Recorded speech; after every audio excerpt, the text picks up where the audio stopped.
Youth force के नौजवान, youth force की मरकज़ी मजलिस शूरा, यूथ फोर्स की क़ियादत यहाँ जमा हुए। कई हवालों से ये जगह बहुत अच्छी है।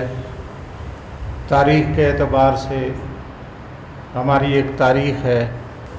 इस जगह की अहमियत उसका आप भी अंदाज़ा लगा सकते हैं, मैं भी लगा सकता हूँ कि आपकी और मेरी जमात जो है उसकी एक अहमियत है, और उसकी अहमियत बालाकोट की जो पहाड़ियाँ हैं उसकी अहमियत की गवाही देती कि बर्र सग़ीर में, पाक व हिंद में आपके अकाबिर ने तौहीद और सुन्नत के झंडे को किस तरह बुलंद किया था, कितना तकालीफ बर्दाश्त की थी, घर छोड़ा था, हिजरत की थी अपने घरों से, पहाड़ों में छुपते रहे, अंग्रेज़ के ख़िलाफ़ जिहाद करते रहे, किताब व सुन्नत का झंडा, किताब व सुन्नत के निफाज के लिए अपनी जानों की और अपने साथियों की कुर्बानी दी, लेकिन सौदेबाजी नहीं की, कंप्रोमाइज़ नहीं किया, कोई ओहदा, कोई लालच वो हासिल करके अकीदे को नहीं छोड़ा।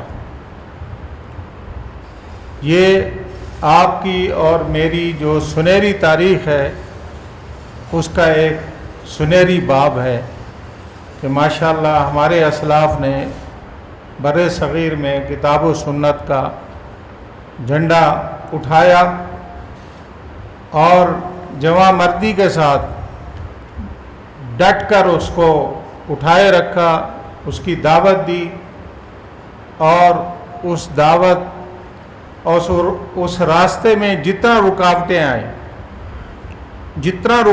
आईं, घर छोड़ना पड़ा, माल छोड़ना पड़ा, वतन छोड़ना पड़ा, सब कुछ उन्होंने छोड़ा, लेकिन उस तौहीद के झंडे को, तौहीद की दावत को सीने से लगाए रखा। आखिर यहाँ इन इलाकों में आकर जामे शहादत नोश किया तौहीद के ऊपर, गर्दन को झुकाया नहीं, वरना उस दौर में बहुत सारे लोगों ने बहुत बड़ी बड़ी मराहत ली थी। आज बड़े गद्दी नशीन हैं, बहुत बड़े बड़े वडेरे हैं जिनको अंग्रेज़ ने नवाजा था।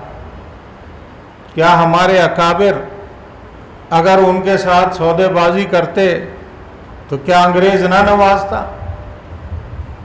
लेकिन सौदेबाजी, आपके मिशन में सौदेबाजी नहीं है। Youth Force Pakistan.